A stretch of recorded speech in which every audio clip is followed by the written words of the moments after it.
Hello, everybody. Welcome to the Right or Die Show. I'm your host, Randi-Lee Bowslaugh. First off, this is, hit that like and subscribe button, of course. And this is clearly a different episode this week. It's not pre-recorded. I'm doing it live this week, and I don't have a guest. So sorry that you have to listen to me for the next however long I chat for. But the reason that I wanted to do it this way this week is that, well, first, I haven't shared an episode in a while. The last episode that I did with just myself was uh, over a year ago because it was when my brother had died. And when I have guests on the show, of course, I want to focus on what they are doing, what they are talking about, and their struggle with mental health. So I mean, obviously, I fill in and we discuss back and forth, but I don't often tell too much of my story.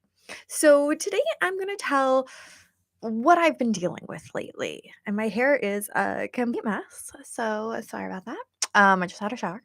So it's a mess, but it's clean.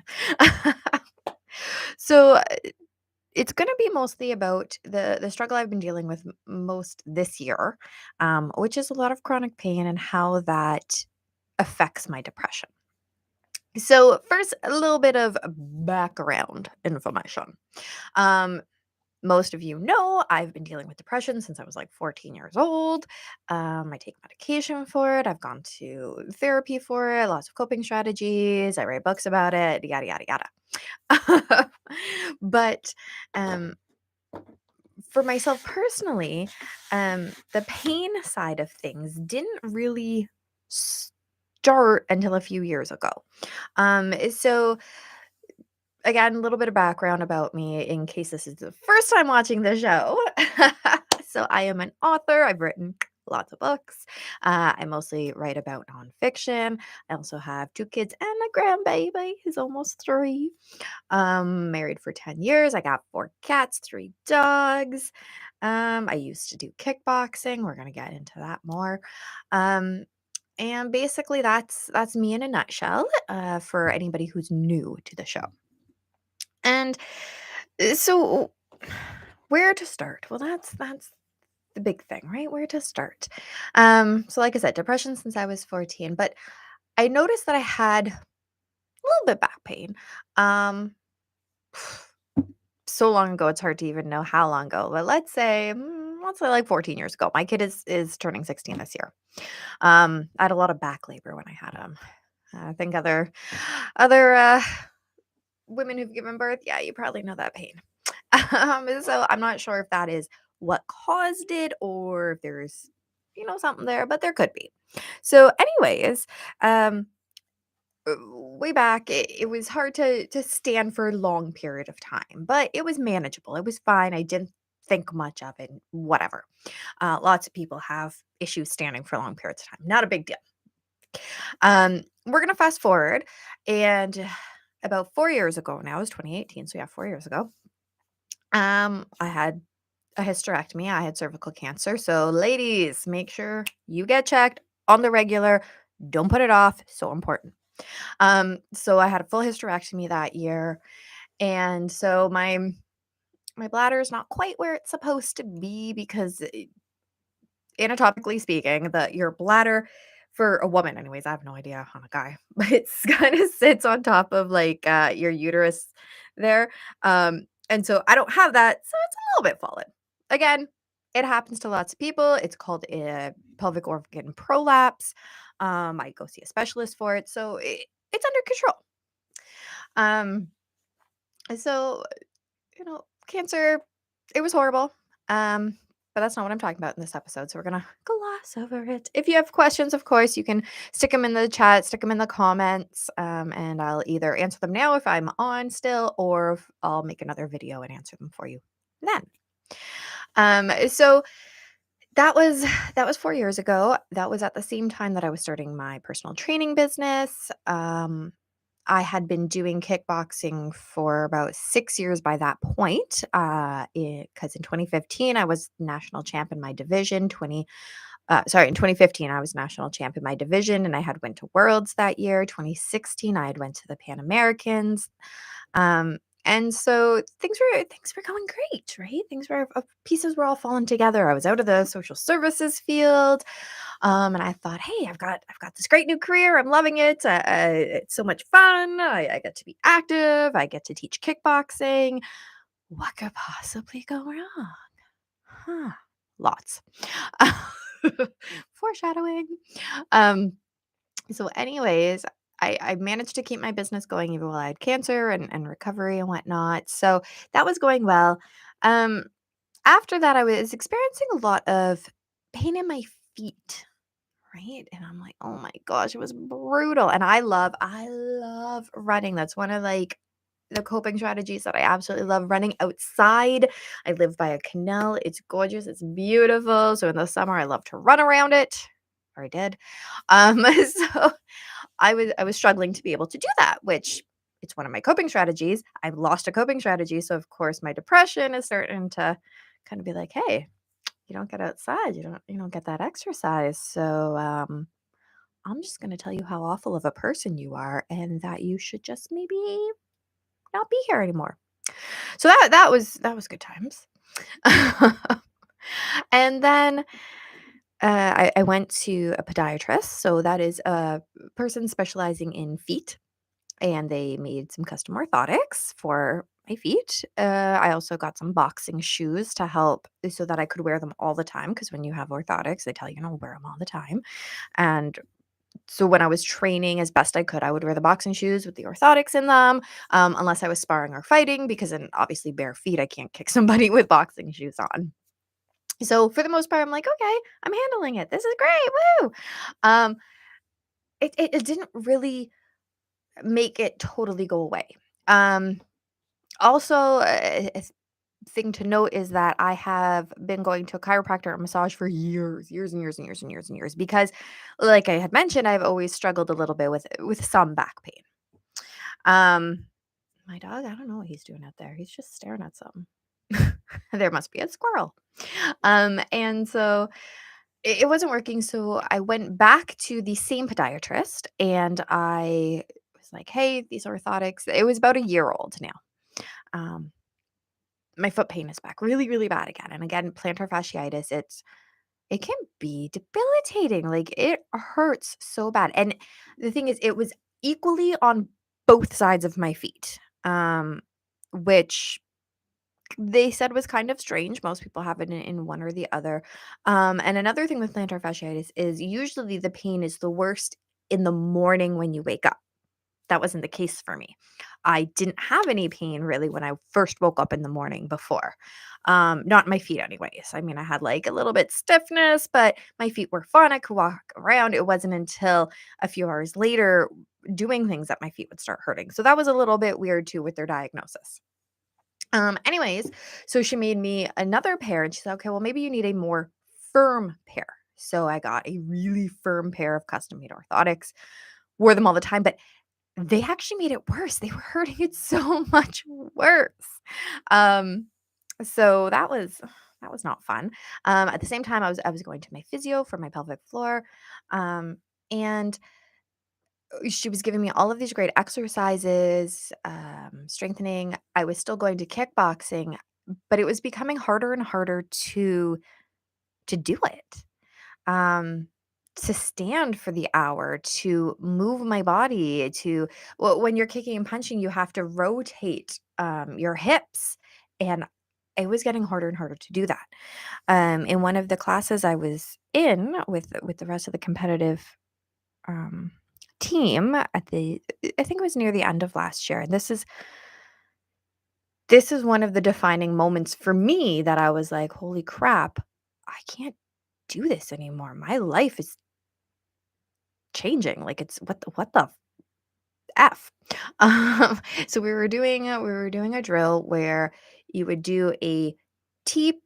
Well, you were pretending to do a teep, but then you would do a jump switch and do the push kick, or vice versa. And those are straightforward kicks. Those are like I can't really do them, but you would pick your foot up and push it forward like that. Um, but in this, like you would jump and switch.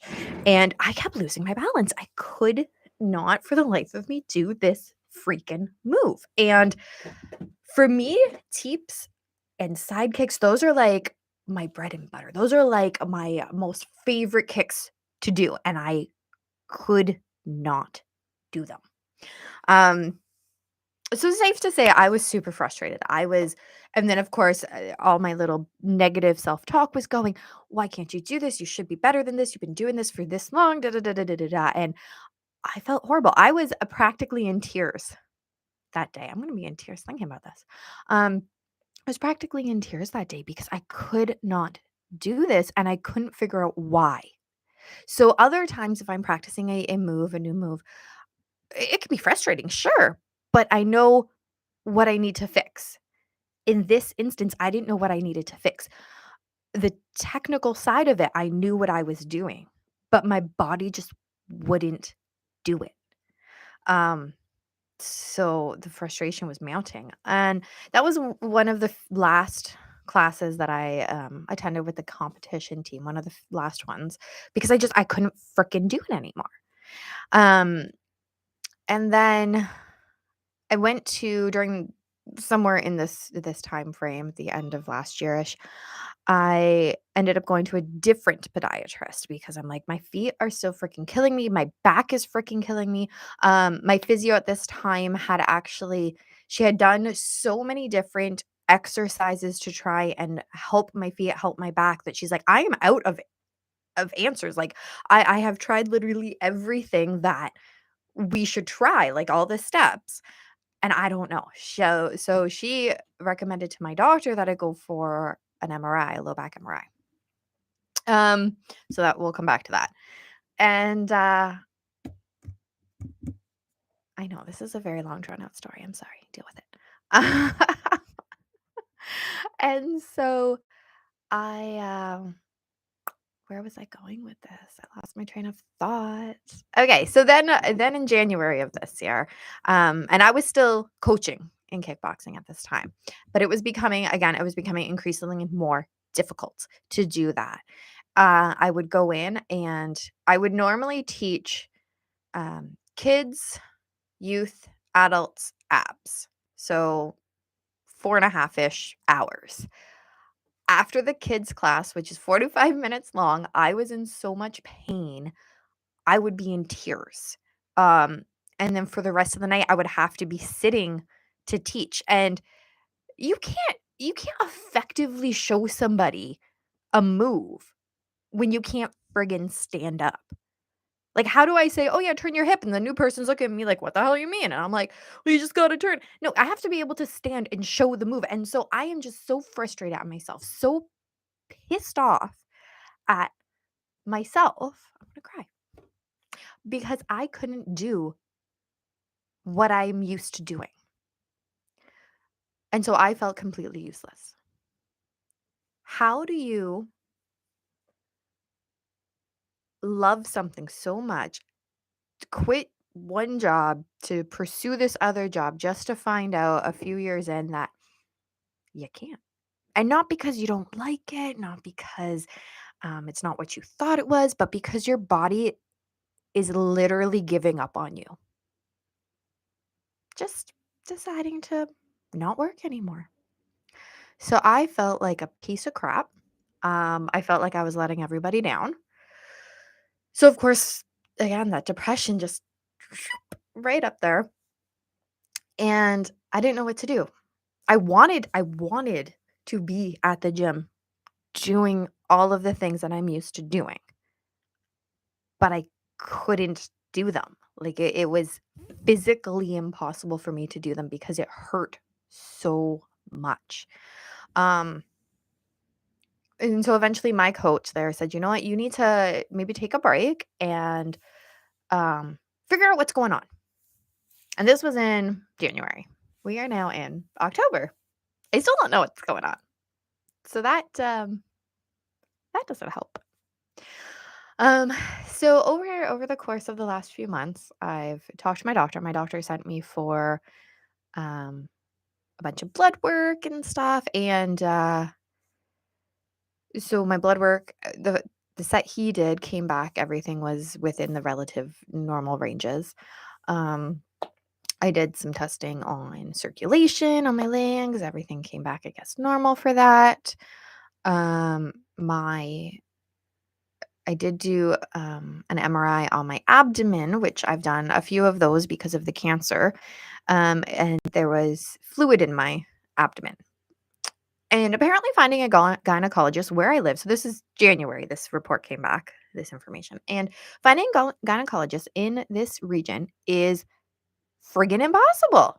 Like, my doctor struggled to find a gynecologist that would take it. And eventually, they had to send it to back to the hospital that took care of me for my cancer, which is actually like an hour, like, it's not in this region, it's about an hour away.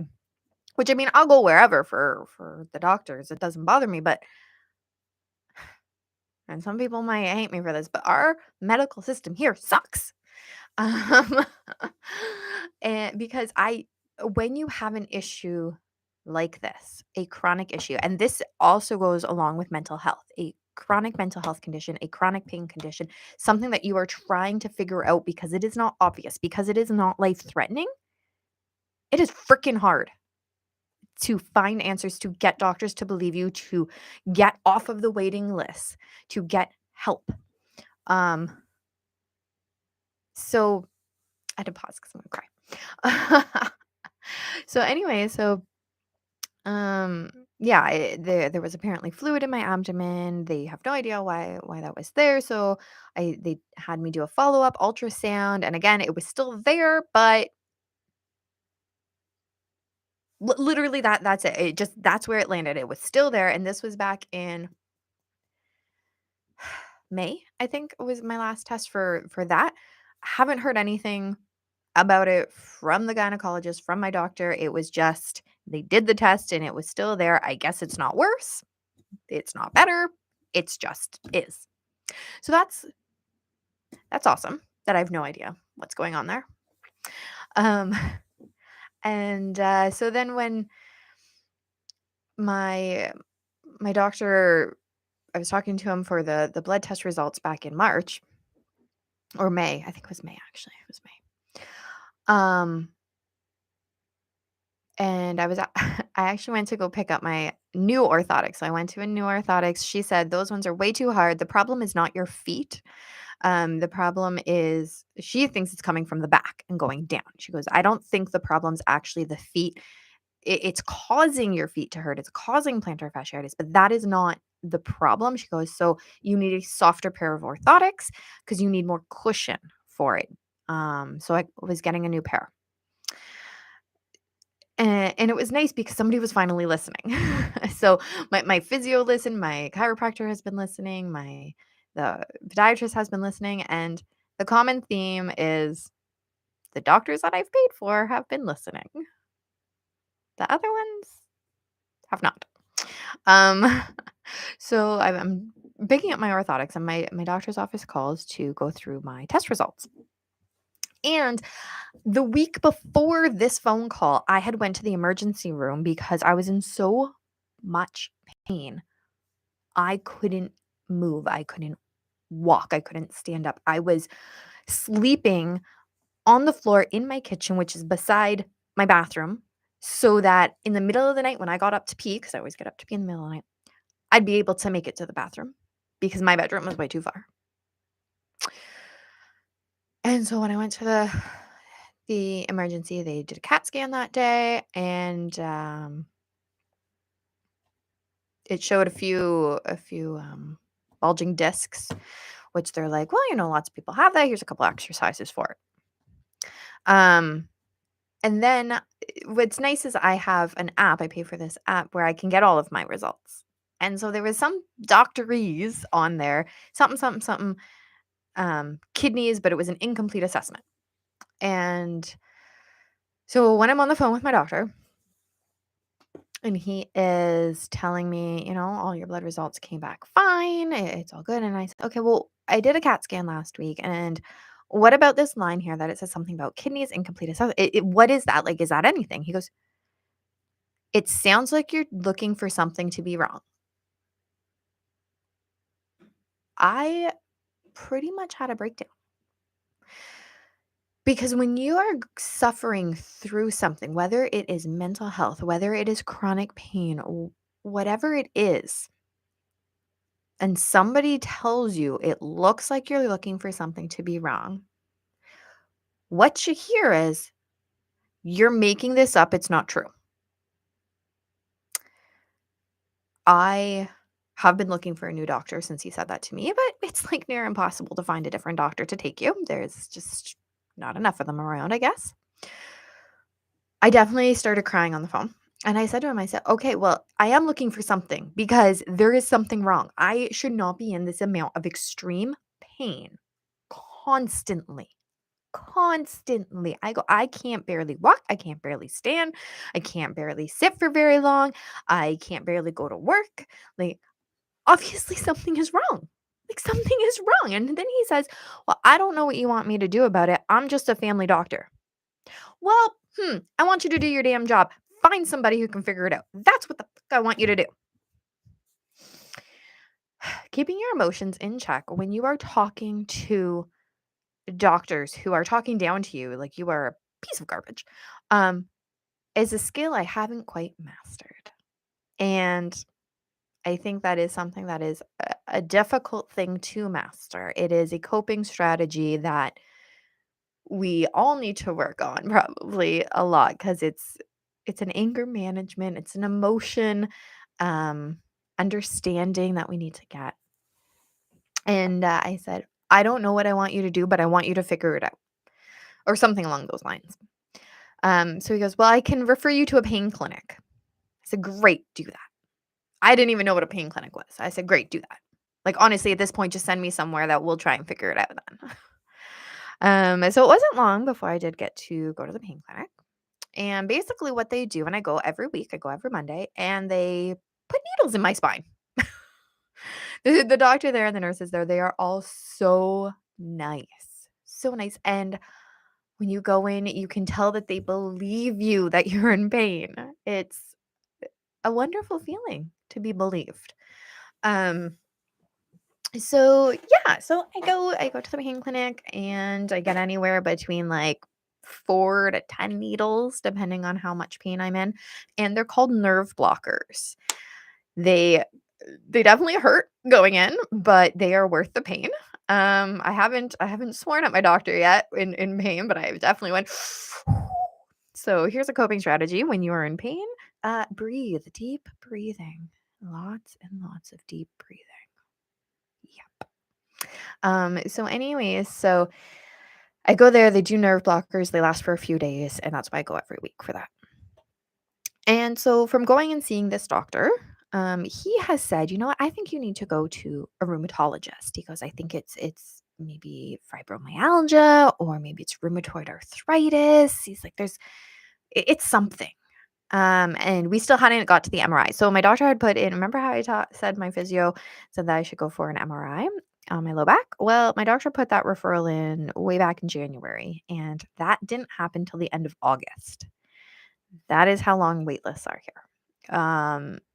My husband and I had discussed going across the border and paying for one, but at the time, it was still all those COVID restrictions and testing negative and all that crap to go over. Um, so it didn't seem it seemed more of a hassle to do that. So finally, the MRI came. My doctor did put in the referral to the rheumatologist. I had to call him. So the pain doctor told me this is what I should do. I had to call my family doctor. My family doctor put in the referral for the rheumatologist. It's a lot. It is a lot. So I finally had the MRI at the end of August, and I got the results back, and yeah, it showed um, some bulging discs and stuff in the low spine. My pain doctor said, "Well, I mean that's definitely not helpful," but he goes, "But that's not causing everything. Like that doesn't seem like it would cause all of what is happening right now." He goes, "So, make sure you still see that rheumatologist." I'm like, "Yep, I totally am, definitely am." So where I'm at right now in this journey is I talked to the rheumatologist on the phone 2 weeks ago, 3 weeks ago, something like that. Anyway, so they sent me for a bunch of X-rays, for a bunch of blood work. And I go and actually talk to them tomorrow. So they'll be able to tell me what all of that means and what the next steps are.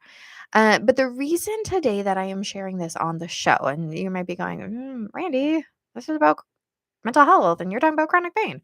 So here's the thing with chronic pain, almost every thing that I have researched, that I have looked at, because every time the doctor has said, hey, maybe it's spinal stenosis, maybe it's rheumatoid arthritis, maybe it's osteoarthritis, maybe it's fibromyalgia, every little thing that they have told me, and I have looked it up.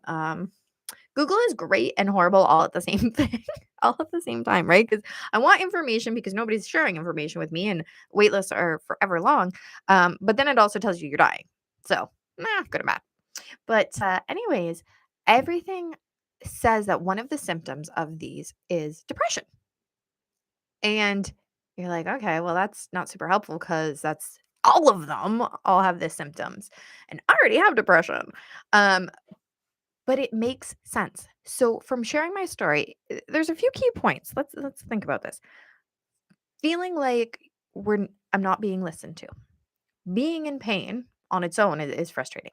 Having your life completely flip because you can't do the job that you thought you were going to be doing for the next 10, 20 years. All of these things play on the mental health, on the self-esteem. I feel like crap because I can't. My grandson comes over and he's like, Grandma, Uppy, no, Grandma Boken. Grandma can't pick you up, Grandma Boken. And he's only 2. Grandma wants to pick him up. But if I pick him up, I can't walk for 3 days. Like, I am in so much pain for the next 3 days. Um, and then things around the house. I can barely sweep, vacuum, mop the floor. I used to, spend hours cleaning the house because I find cleaning very therapeutic. Because you can control it. It's something that I can control. I can't do that. When I wash my dishes, I have to sit on a stool to wash the dishes. I can't stand to wash them because it's standing for too long. Um, Taking the dogs for a walk. So, like I said, we have 3 dogs. We used to take them for 45-minute walks twice a day. I can manage on a good day 2 blocks. Now, for a normal person, 2 blocks would take like what, 5-10 minutes to walk? It takes me closer to half an hour to go that far. And I'm walking with a cane at 35 years old. I just had my birthday on Monday. Yay! So at 35 years old, I'm walking with a cane and it's not enough. My physio has actually said that I probably need something else if I'm for going distances. And so we didn't do anything super exciting this summer. We didn't go to the zoo because I can't walk. We didn't go to an amusement park because I can't walk.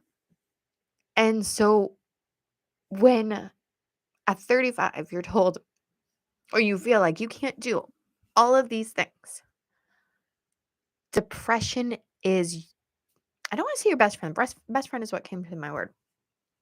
Your worst enemy, but it's stuck to you like glue, is probably the best way to describe it. Your depression is right there to be like, oh, you're the reason that you guys aren't going to the zoo. How does that make you feel? You're a piece of crap because you can't do that. And my husband is so good. He absolutely does not make me feel that way. But my thoughts make me feel that way.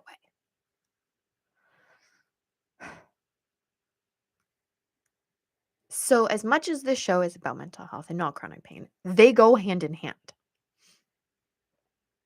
After I finish recording this episode, you know what I'm going to do? I'm going to go and lay on my couch because sitting up for this long hurts. How freaking pathetic is that? And I shouldn't say that.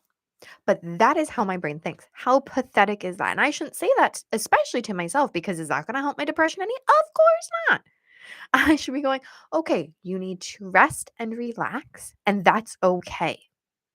And that's why I'm sharing this right now. For anybody out there who is dealing with something similar, it is okay to need to rest. I was supposed to go to the movies last night with my mom, but I could not stand up. I couldn't even sit up. I was laying on my couch and, um, typing on the computer, not sitting up to do it because I couldn't. It hurt. Um,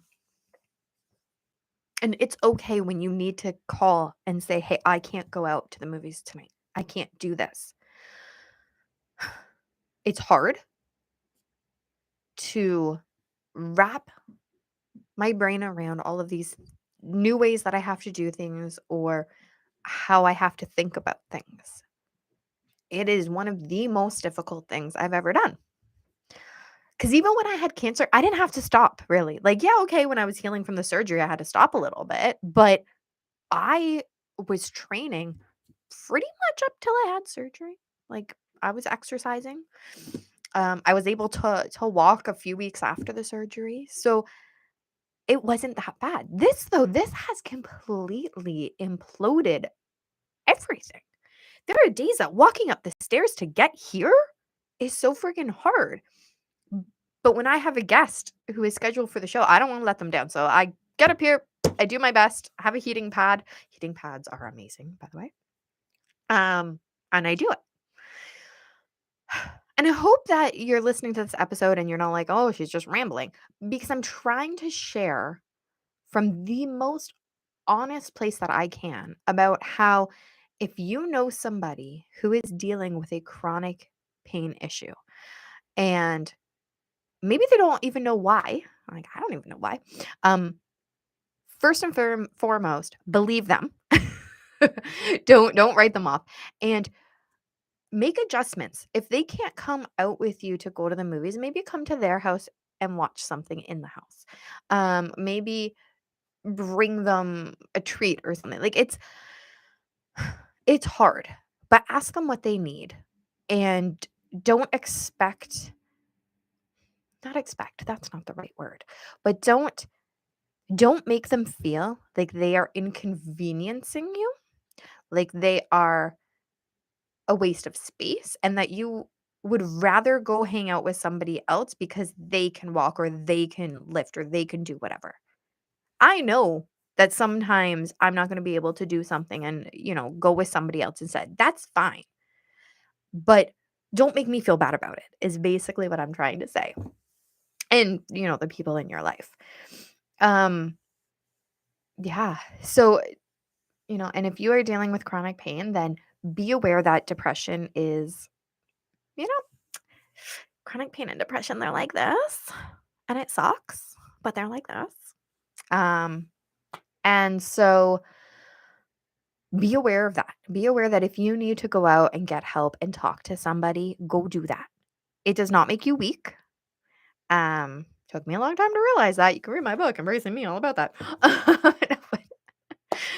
It does not make you weak if you need to reach out for help to talk to somebody because you are feeling so horrible about your situation.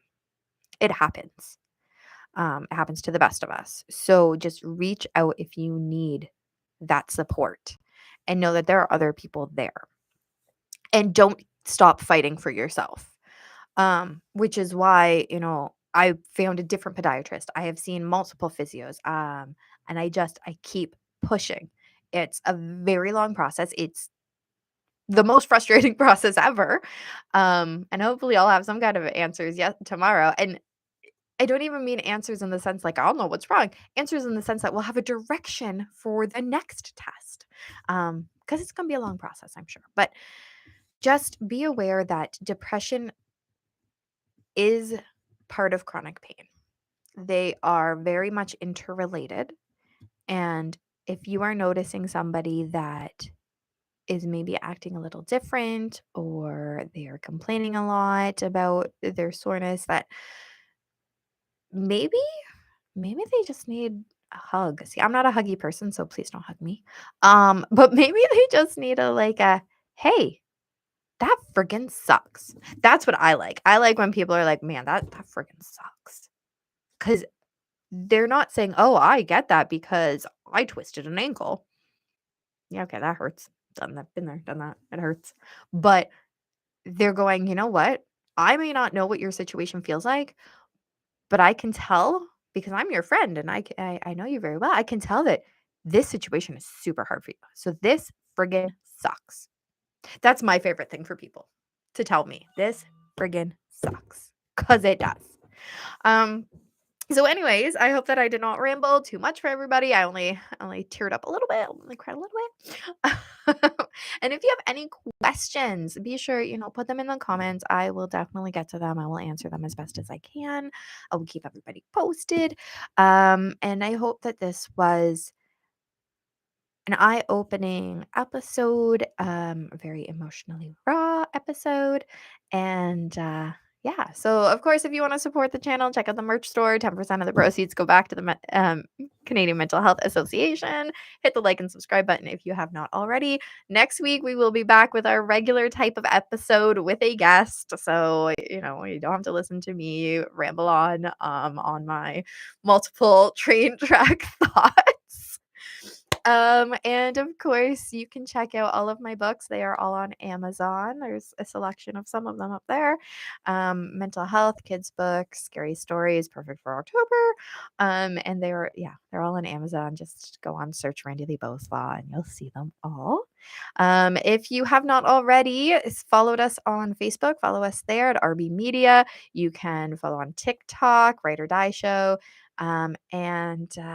Yeah, we'll be back with another awesome guest next week. And remember, the only way to end the stigma of mental health is to speak openly and honestly.